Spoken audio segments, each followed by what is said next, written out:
Mais voilà, le Mali et le Niger ont décidé de mettre un terme à ces conventions dans les 3 mois.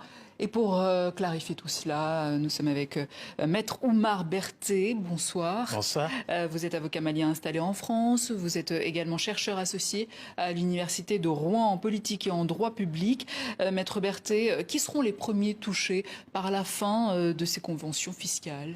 Alors, il faut savoir, la signature de ces conventions visait entre le Mali et le Niger, entre le Mali et la France et aussi entre le Niger et la France, à éviter une double imposition à la fois sur les personnes, les particuliers, les personnes physiques, mais aussi les personnes morales, c'est-à-dire les entreprises. Et donc, il va de ça, si ces conventions sont supprimées, les risques d'une double imposition pèsent dorénavant sur à la fois les personnes physiques, mais aussi les personnes morales. Les conditions dans lesquelles ces personnes devaient, dans la mesure du possible, les États devaient faire en sorte que ces personnes physiques et morales ne subissent pas la double imposition va être supprimée à partir de cette dénonciation. Et donc ce sont les Maliens, les Nigériens qui vivent en France?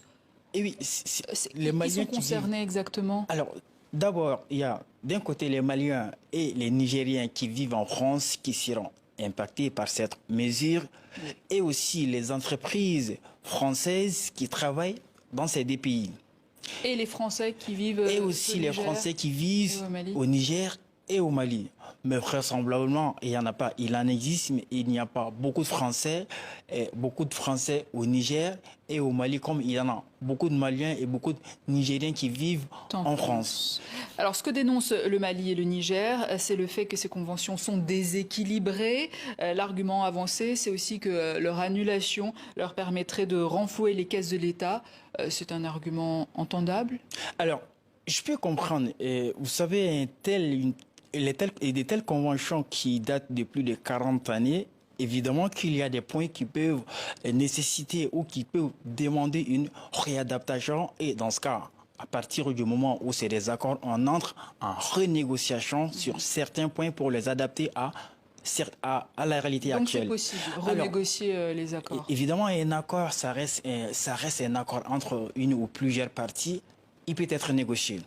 Mais là-dessus, ce qui s'est passé, l'État malien et l'État nigérien, alors même qu'il s'agit des accords qui sont distincts, qui sont signés de manière différente, l'accord entre le Mali, la convention entre le Mali et le Niger, entre le Mali et la France a été signé en 1972. L'accord la convention entre le Niger et la France a été signé en 1965. Il y a eu un avenant plus tard en 1973.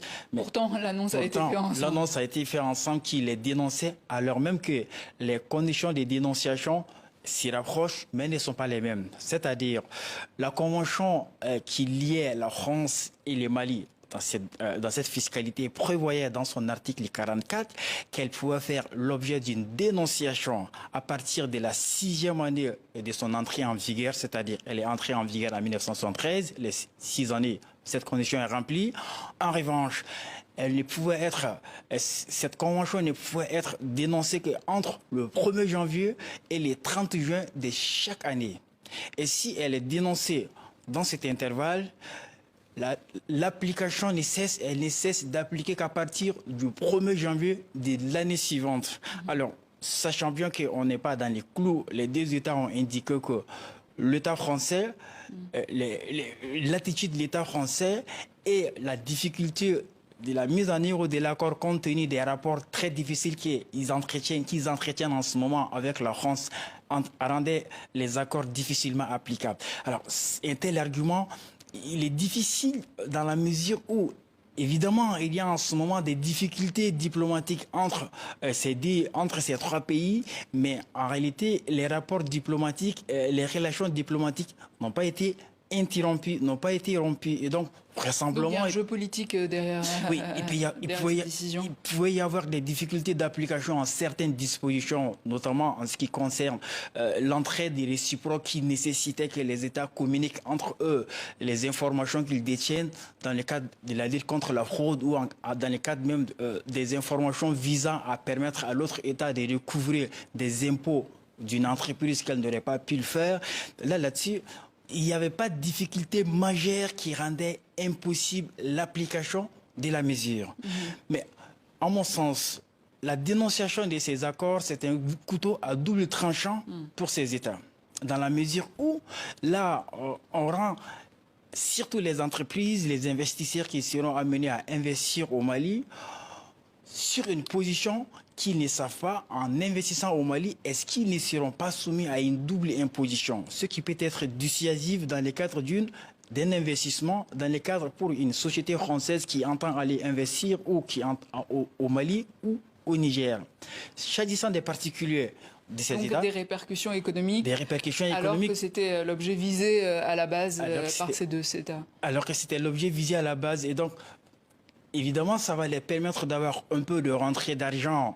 À la mesure où on sait les finances de ces deux pays sont en ce moment très tendues pour le Niger en raison des sanctions financières imposées par la CEDEAO et l'UEMOA sur ce pays, et au Mali compte tenu de la situation actuelle où les investisseurs ou aussi les partenaires économiques et financiers semblent ne plus faire confiance. Les deux États peuvent subir des conséquences Oui, clairement, ces États peuvent subir des conséquences s'il y a une difficulté pour les investisseurs qui ne savent pas dans quelle mesure ils seront taxés, ils seront imposables au Mali et au Niger. Cela ne les encourage pas à aller investir au Mali. Cela n'encourage pas aussi les sociétés françaises, qui sont les sociétés de droit français, à postuler pour des contrats au Mali et au Niger. Et sur les particuliers, cela, des éléments particuliers, il me semble qu'il faut relever, c'est surtout les pensions et les rentes viagères.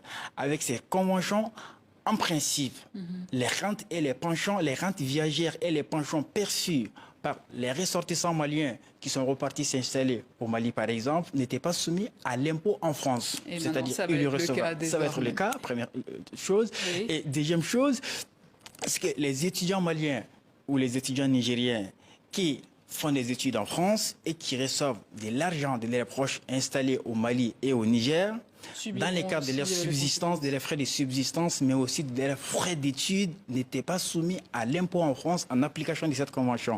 Et donc, il va sans dire, la convention étant levée en ce moment, ces étudiants seront en l'obligation de déclarer l'argent qui ressort de leurs proches installés au Mali et au Niger aux services fiscaux en France. Et donc la France pourrait être amenée à imposer de l'impôt sur cet argent. Merci, Maître Oumar.